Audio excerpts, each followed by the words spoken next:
Political પાર્ટીઓમાંથી એક પણ પાર્ટીનો એજન્ડા એ ડોક્ટર બાબા સાહેબ આંબેડકરનું બંધારણ ખતમ કરવાનો નથી, સિવાય કે આરએસએસ અને ભાજપ. આ વસ્તુ તમારા મગજમાં ફિટ કરી લેજો. આ દેશની તમામ પોલિટિકલ પાર્ટીના તમામ ધારાસભ્ય, સંસદ સભ્ય, મંત્રી સામે નાનું મોટું મન દુઃખ હોઈ શકે. જોઈએ એવી યોજના કદાચ કોઈએ લાગુ ના કરી હોય, એ બધી જ ફરિયાદો સાચી, પણ બંધારણ ખતમ કરવું એક જ પાર્ટીનો એજન્ડા છે, એનું નામ છે ભારતીય જનતા પાર્ટી. અને એના માટે કહું છું કે એને ખતમ કરીને એના સુપડા સાફ કરવાનો, એનો રગડો કાઢી નાખવો, એ જવાબદારી તમારી બને. આ ગુજરાતની અંદર ઉનાકાંડ થયો, ગયા નરેન્દ્ર મોદી જોવા શું નિવેદન કર્યું? મારના હે તો મુझे મારો, મેરે દલિત ભાઈઓ કો મત મારો. એટલે તને કેમ મારે કોઈ? અમે તો બંધારણમાં માનીએ છીએ. નાટકીય અંદાજમાં કીધું એટલે દલિતોનો શું મલમ લગાડવાની કોશિશ કરી. હા, કેટલો બધો પ્રેમ હશે. અને આ જ ભાઈ જયારે ગુજરાતના મુખ્યમંત્રી હતા અને હાથીની અંબાડી ઉપર બાબા સાહેબનું બંધારણ લઈને નીકળ્યા હતા દલિતોનો રાજી કરવા, એ જ સમયમાં સુરેન્દ્રનગરના થાનગઢમાં 19 વર્ષના દલિત દીકરાની છાતી પર આતંકવાદી હોય એ રીતે AK-47 રાઇફલથી ગોળીઓ વરસાવેલી. આ ઓળખી લેજો. આ ઉના કાંડ વખતે પણ જે ઘટના બની એનો ન્યાય નથી મળ્યો. ભાનુભાઈ વણકરે આત્મવિલોપન કર્યું પાટણમાં, પાટણની કલેક્ટર કચેરીમાં. એમને પણ આ સરકારે ન્યાય નથી આપ્યો. અને ઉલટું ન્યાય માટે લડનારા મારા જેવા માણસને 2,500 કિલોમીટર દૂર આસામની જેલમાં નાખ્યો અને ત્યાં મહિલા પોલીસનો ઉપયોગ કરીને છેડતીનો ખોટો કેસ કરાવડાવ્યો. આ નાલાયકોને ઓળખી લે. આજે હું નથી ઈચ્છતો કે તમે તાળીઓ પાડો. આજે હું એવું ઈચ્છું છું કે તમે સંકલ્પ કરીને જાઓ, મનમાં ગાંઠ મારીને જાઓ કે તમારી આવનારી પેઢીમાંથી પણ એક વોટ ભાજપને નહીં પડવો જોઈએ. એનો તમે સંકલ્પ કરીને. આજે કોંગ્રેસ પાર્ટીના મેનિફેસ્ટોની અંદર જે દલિત સમાજ માટેના મુદ્દા લેવડાયા છે ને, એ તમારા દીકરાએ લેવડાયા છે. 135 કરોડની જનતા અને એમાંથી કોંગ્રેસ પાર્ટીનો મેનિફેસ્ટો લખવા માટે જે 16 જણાની કમિટી બની, એમાં રાહુલ ગાંધીએ મને મૂક્યો હતો. અને એમાં મેં પહેલું વાક્ય લખાવડાયું છે કે વાલ્મીકી સમાજનો કોઈ સફાઈ કામદાર એક ગટરમાં ઉતરીને ના મરે એના માટેના આધુનિક મશીનો વસાવવામાં આવશે. અને જ્યાં કોંગ્રેસ પાર્ટીની સરકાર છે ત્યાં જિગ્નેશભાઈ પોતે જશે ને કહેશે આ યોજના આપણે જાહેર કરી લે, આપણે લાગુ કરો આપણા રાજ્યમાં. ખાલી લખીને છૂટી જવાની વાત નથી. આ જ મેનિફેસ્ટોની અંદર એવું પણ લખાવડાવાયું, એવું પણ લેવડાયું છે આપણે કે રામાસ્વામી પેરિયાર, જ્યોતિબા ફૂલે, સાવિત્રીબાઈ ફૂલે, ડોક્ટર બાબા સાહેબ આંબેડકર, સંત રવિદાસ, સંત કબીર, નાનક, આજે જાતિ વ્યવસ્થાની સામે સર્વ સમાજની એકતાની, સમાનતાની, માનવતાની વાત કરનારા જે પણ સંતો મહાપુરુષો થઈ ગયા, એમના જીવન, એમના કાર્યો, એમની વિચારધારા પાઠ્યપુસ્તકમાં બધાને ભણાવવામાં આવશે, આખા દેશના વિદ્યાર્થીઓ. દોસ્ત આ બાજુ ભાઈ તું વિરામ લઈ લે, બેસાડી દો.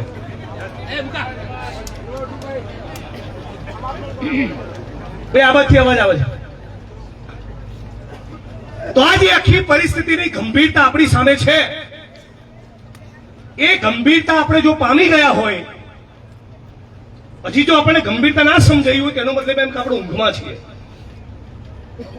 દિલ્હીની સડકો પર બાબા સાહેબના બંધારણને સળગાવે, આરએસએસ અને ભાજપના નેતાઓ ખુલ્લેઆમ લખે કે આંબેડકરનું બંધારણ ના જોઈએ, એવું કે ડોક્ટર આંબેડકરના બંધારણને દરિયામાં ફેંકી દો, અને પછી પણ દલિત સમાજનો કોઈ એક પણ વોટ ભારતીય જનતા પાર્ટીને મળે, આ દેશના બંધારણ અને ડોક્ટર બાબા સાહેબ આંબેડકરનું ઘોર અપમાન છે.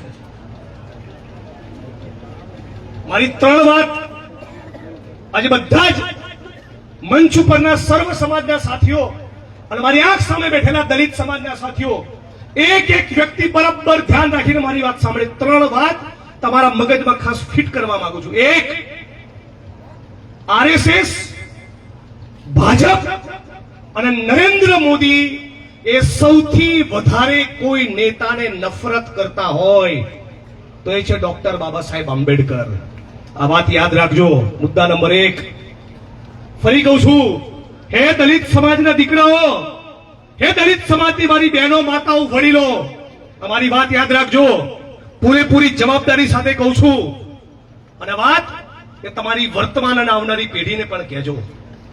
આરએસએસ, ભાજપ અને નરેન્દ્ર મોદી એ સૌથી વધારે કોઈ નેતાને નફરત કરતા હોય એ ડોક્ટર ભીમરાવ બાબા સાહેબ આંબેડકર છે. 2, આરએસએસ, ભાજપ અને નરેન્દ્ર મોદી એ સૌથી વધારે કોઈ પુસ્તકને નફરત કરતા હોય તો ડોક્ટર બાબા સાહેબ આંબેડકરનું સંવિધાન આ દેશનું બંધારણ છે. અને 3, આરએસએસ અને ભાજપ અને નરેન્દ્રભાઈ એ સૌથી વધારે કોઈ યોજના અને કોઈ નીતિને નફરત કરતા હોય તો ઓબીસી, આદિવાસી અને દલિત સમાજને મળનારી અનામત છે. આ 3 વાક્યો તમારા મગજમાં ફિટ કરી લેજો. બીજું કંઈ તમારે સમજવાની જરૂર નહીં. મહારાષ્ટ્રની અંદર આપણે થોડાક દિવસ પહેલા ગયો હતો. ત્યાંના લોકોએ મને કહ્યું કે જિગ્નેશભાઈ, મહારાષ્ટ્રમાં 67,000 એ સરકારી સ્કૂલો બંધ કરી દેવાના છે.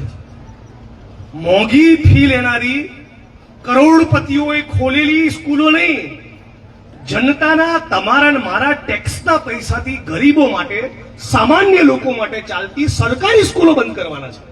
કેટલી? 67,000. તમને ખબર છે કેમ?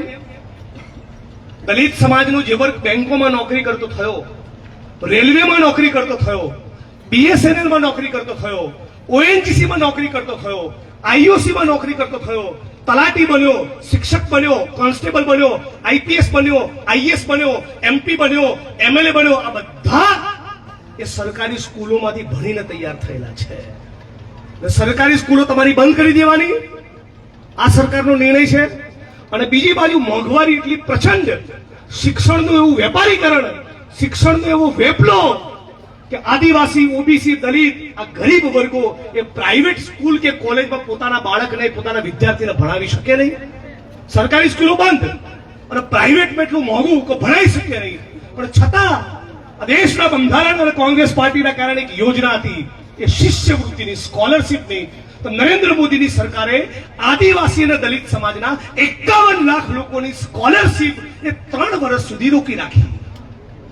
હજી શું પડતું હતું એમ, કોઈ નવી સરકારી નોકરીમાં ભરતી કરવાની નહીં. એટલે કોઈ આદિવાસી, દલિત કે કોળી પટેલ કે દેવી પૂજક કે રાવળ કે ઠાકોર સમાજનો દીકરો હવે ઓએનજીસીમાં લાગવાનો નહીં, હવે બીએસએનએલ કે રેલવેમાં લાગવાનો નહીં, હવે તલાટી કે ટીચર થવું હોય તેને પરસેવો છૂટી જાય. અને ભૂલથી વર્ષના વચલા દાડે જો નોકરીની જાહેરાત બહાર પડી તેમાં પેપર ફૂટી જાય અથવા એમાં અનામત લાગુ નહીં કરવાની. એનો મતલબ એમ કે ધીરે ધીરે કરીને તમને સિસ્ટમેટિકલી ખતમ કરવા, તમારા બધા જ સંસાધનો ચૂસી લેવા, તમારો નેતા બોલતો હોય તેને જેલમાં નાખવો, તમારા બાબા સાહેબના બંધારણને ખુલ્લેઆમ સળગાવવું અને તમને ચેલેન્જ આપી છે કે હે ભારતના દલિતો, તમે તોડી લો. આવી ચેલેન્જ આપી છે આપણને. આનો મતલબ એમ થયો, આ તમે સમજી લો. હજી કોઈ જાગ્યા ના હોય તો આ ઘેણીબેનને ચૂંટણી જીતાડવા માટે નથી આવ્યો, આ દેશના બંધારણને બચાવવાની વાત કરવા તમારી વચ્ચે. હવે એવી પરિસ્થિતિની તમે કલ્પના કરો કે આજથી 100 વર્ષ પછીનો ઇતિહાસ લખાશે તો એ વખતની પેઢી આપણને સવાલ નહીં પૂછે કે આ દેશના ગદ્દાર ભાજપના લોકો જ્યારે બાબા સાહેબનું બંધારણ સળગાઈ રહ્યા હતા ત્યારે તમે મોદીની પોલીસ સામે લડતા લડતા એક દિવસ જેલ ગયા હતા કે નહીં? આ ઇતિહાસ આપણને સવાલ પૂછવાનો છે. 23 વર્ષની ઉંમરે ભગતસિંહ ફાંસીના માચડે લટક્યા. આપણે ભગતસિંહની જેમ 23 વર્ષે ફાંસી નથી લટકવાનું, જિગ્નેશભાઈની જેમ આસામની જેલમાં નથી જવાનું, પણ બૂથ ઉપરના બબ્બર શેર બનીને 90-95% ઘેણીબેન અને પંજાના નિશાન પર વોટિંગ થાય એટલું તો કરી શકીએ ને. આપણે ક્યાંય ફાંસી નથી જવાનું, લટકવાનું, ક્યાંય જેલમાં નથી જવાનું. તમે તમારા પોતાના જીવન માટે, તમારા દીકરા અને દીકરી માટે, તમારા ઘર પરિવાર માટે, તમારી આવનારી પેઢી માટે એક જાગૃત બનીને મતદાન કરો નહીં, મતદાન હાથ જોડીને કરાવો નહીં. અમદાવાદમાં બેઠેલા કોઈ માણસને ચાંદખેડાથી ફોન કરીને મતદાન કરવા બોલાવો નહીં તો શું લેવા 14મી એપ્રિલ આપણે ઉજવવાનો મતલબ છે? વાદળી રંગનો જબ્બો પહેરીને બાબા સાહેબનું સ્ટેચ્યુ દૂધથી નવડાવીને જય ભીમનો નારો લગાવવો 14મી એપ્રિલના દિવસે બહુ સરળ છે, પણ આ દેશના બંધારણને બચાવવાનું આંદોલન ચાલતું હોય અને એમાં ભાગ લેવો અને એની લાઠી ખાવી, એના માટે જેલમાં જવું, એના માટે સંઘર્ષ કરવો એ જુદી વાત છે. આમાં તાલી પડવી જોઈએ.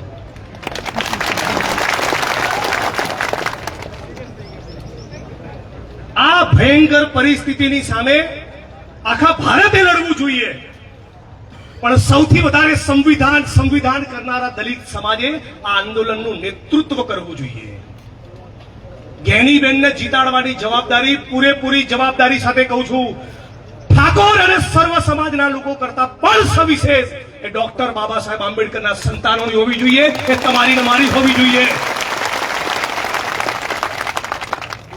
મારે નથી બનતું પ્રધાનજી જોડે, મારે નથી બનતું ગુલાબસિંહ જોડે, મારે નથી બનતું ફલાણાભાઈ જોડે, બધું મૂકી દો. ભલે જિગ્નેશભાઈ જોડે બી ના બનતું હોય, આંખ સામે એક જ લક્ષ્ય રાખો કે આ દેશનું બંધારણ બચશે તો અમારું ભવિષ્ય બચશે. આપણે એ માણસની સામે લડી રહ્યા છીએ કે જે માણસે દિલ્હીમાં 750 ખેડૂતોની લાશ પડી અને છતાં પરવા નથી કરી, એ માણસની સામે લડી રહ્યા છે. અને માણસ કઈ રીતે કેવો સમજાતું? પ્રધાનમંત્રી તો ભૂલી જાઓ, અને આટલી જાડી ચામડીના નિભર વ્યક્તિને કઈ રીતે માણસ કેવો? 750 ખેડૂતોની સાંભળો ગંભીરતાથી ભાઈ, અન્નદાતા કહીએ છીએ ને આપણે, ટીવીમાં બેસે ત્યારે શું કહે છે ભાજપ? પણ અન્નદાતા કહે છે. જે 45 ડિગ્રીની ગરમીમાં કાળ ઝાડ આગ વરસતી હોય ત્યારે તમારા માટે જે બાજરો પેદા કરે છે એને ટીવીમાં બેસીને તો અન્નદાતા કેવું બહુ સહેલું છે, પણ દિલ્હીમાં જયારે આંદોલન ચાલતું હતું ત્યારે હું જઈને બેસતો હતો. કેટલા આરએસએસ વાળા જઈને બેસતા હતા? 750 ખેડૂતો મરી ગયા. મંગળસૂત્રની વાત કરનારા નરેન્દ્રભાઈ, આ થરાદની ધરતી પરથી તમને સવાલ પૂછું છું, આ 750 ખેડૂતોની વિધવા બહેનો થઈ, એમના મંગળસૂત્રની તમે કેમ ચિંતા ના કરી?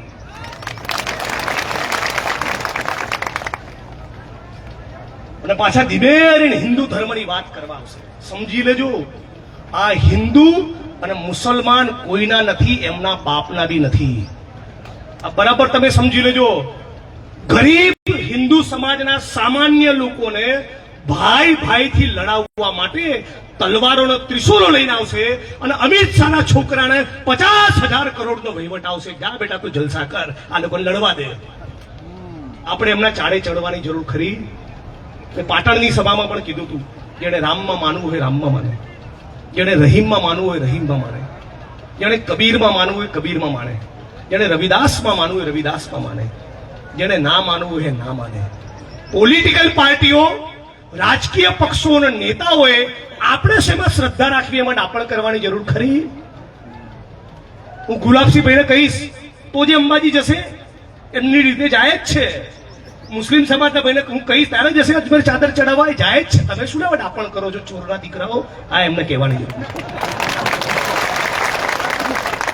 આ દેશના દરેકે દરેક જિલ્લાના દરેકે દરેક તાલુકા બાજુ ધ્યાન ના રાખો. ભાઈ આ બાજુ શું છે? હા, એમને જમવા દો. આપણી જે ભૂખ પર એમાં બાકી નથી. હજી 10 મિનિટ દમ દબાઈશ. છે ને ટાઈમ? રેડી? પાછળથી અવાજ ના આવ્યો. એ પાછળ વાળા બધા પાડી દેજો, પાક્કું ને? તો આ ધર્મની વાત બરાબર આપણે સમજવાની જરૂર છે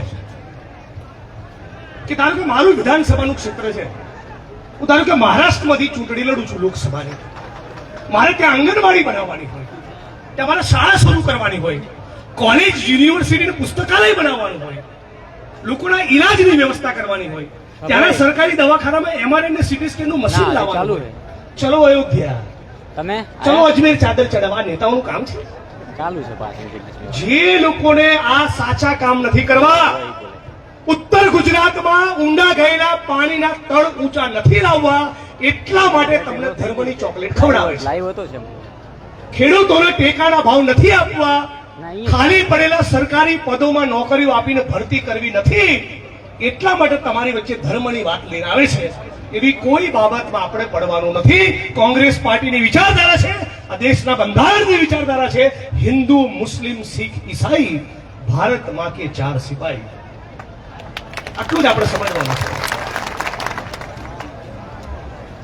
આજે ખૂબ જોરથી તમારા ને મારા કરતા પણ વધારે તાકાતથી આ લોકો ભારત માતા કી જય બોલે છે. નરેન્દ્રભાઈ, આ દેશમાં દેશનું નામ રોશન કરવા વાળી કુસ્તી કરનારી દીકરીઓ 100 દિવસ સુધી એ બળાત્કારની ફરિયાદ લઈને દિલ્હીની સડકો પર બેઠી હતી, ત્યારે તમે ત્યાં જઈને કેમ ભારત માતા કી જય નતા બોલતા? મણિપુરમાં સ્ત્રીઓને નગ્ન કરી એમના કપડા ફાડી બળાત્કાર કરી એમને જાહેરમાં જ્યારે ફેરવતા હતા, ત્યારે નરેન્દ્રભાઈ ત્યાં જઈને કેમ ભારત માતા કી જય બોલતા નહોતા? મેઘાલય ભારતીય જનતા પાર્ટીનો ઉપાધ્યક્ષ આરએસએસ અને ભાજપના લોકો રંગરેલીઓ બનાવે એના માટે ફાર્મ હાઉસ ચલાવતો હતો. ઓળખી લો આ રામના નકલી ભક્તોને. શું કરતો હતો? આરએસએસ અને ભાજપના નેતાઓ રંગરેલીઓ મનાવે, ખોટા ધંધા કરે, એના માટે આખું રિસોર્ટ અને ફાર્મ હાઉસ ચલાવતો હતો.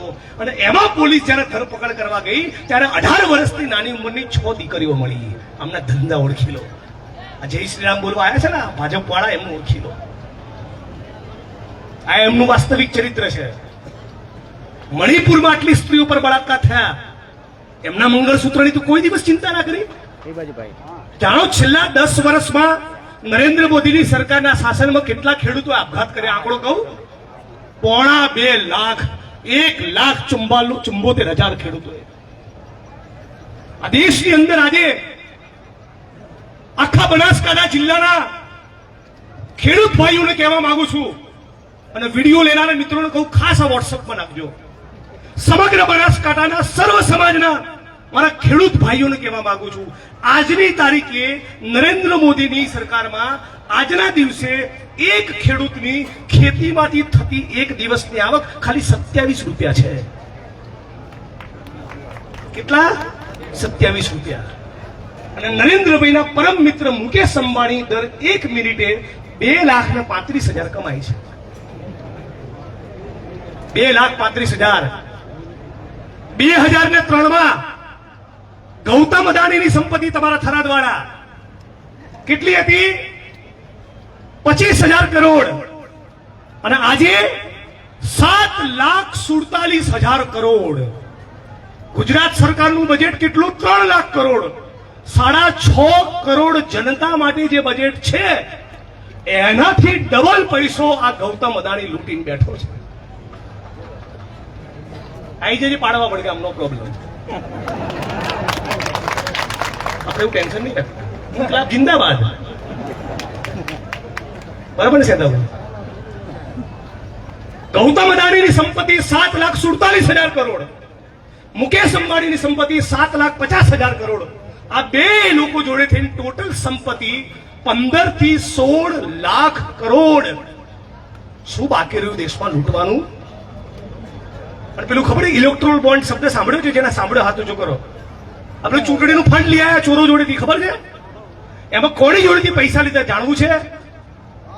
દારૂનો ધંધો કરનારા લોકો જોડેથી પૈસા લાયા છે મારા વાલા નરેન્દ્રભાઈ. કોની જોડેથી? દારૂનો ધંધો કરનારી કંપની જોડેથી આ પ્રભુ શ્રી રામના ભક્ત માનની નરેન્દ્ર દામોદરદાસ મોદી ભંડોળ લઈ આવ્યા છે. હજી કહું, માણસોના, ભારતના સામાન્ય નાગરિકોના જીવન જોખમમાં મૂકનારી, હલકી ગુણવત્તાની દવા બનાવનારી કંપની જોડેથી ફાળો લઈને આવ્યા છે કરોડોનો. હજી સાંભળો, ગાયના માંસનો વેપાર કરનારી કંપની જોડેથી આરએસએસ ના ભાજપના લોકો ચૂંટણીનું ફંડ લઈને આવ્યા છે. ગદ્દારો ડાપણ કરો છો? હા, આમ કહેવાની જરૂર છે. તમારા બૂથ ઉપર જોરથી બોલશે, ગાય માતા કી જય એમ કહીને શરૂઆત કરે. ગાયના માંસનો વેપાર કરનારી કંપની જોડેથી આરએસએસ અને ભાજપના લોકો ચૂંટણીમાં ફંડ લાયા છે. આ વાત ખોટી સાબિત કરે એટલે આપણે ધારાસભ્યના પદ ઉપરથી રાજીનામું આપવું.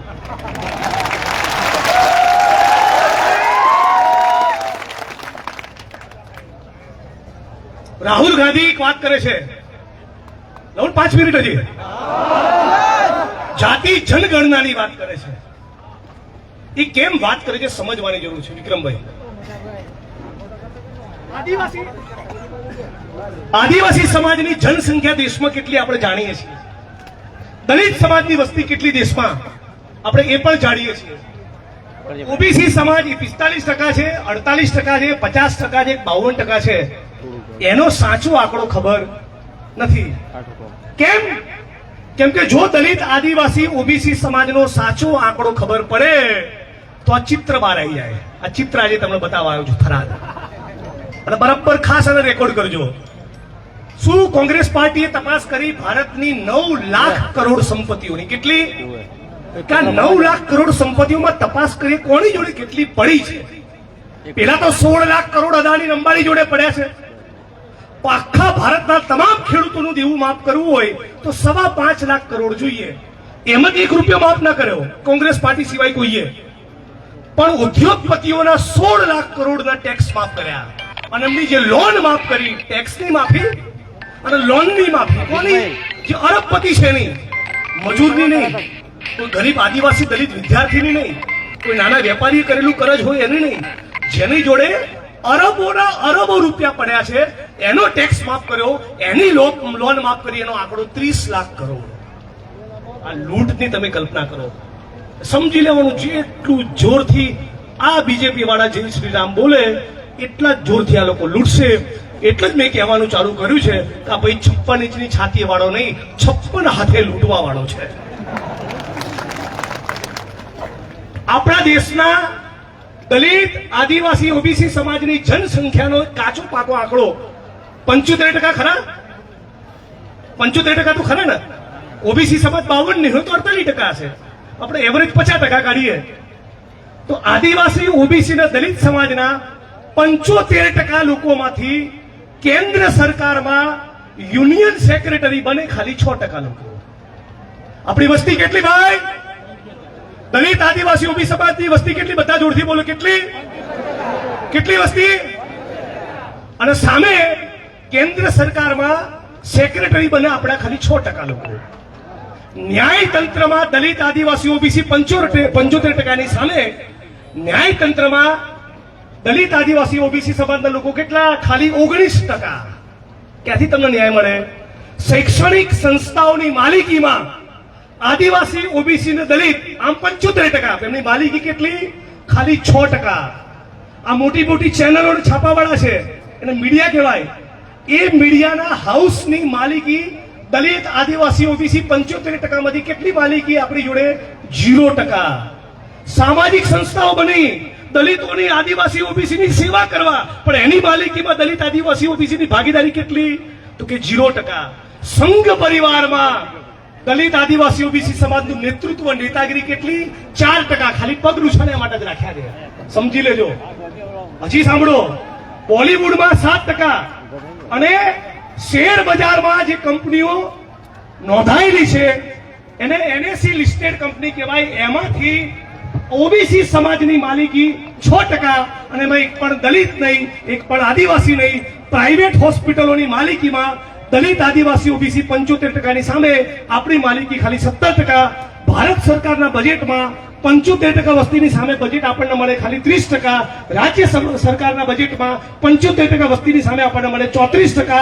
એરપોર્ટના કોન્ટ્રાક્ટમાં દલિત આદિવાસી ઓબીસી સમાજ 0%.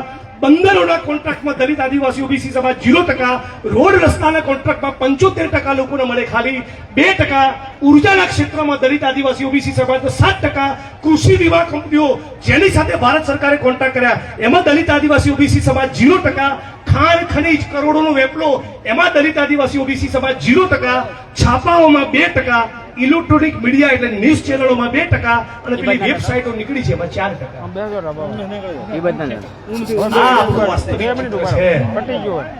એનો મતલબ એમ કે આ ચિત્ર વાસ્તવિક બહાર ના આવે એટલા માટે આરએસએસ ભાજપ અને નરેન્દ્ર મોદીની સરકાર એ જાતિ જનગણના કરાવતી નથી, જેથી દૂધનું દૂધ અને પાણીનું પાણી ના થાય.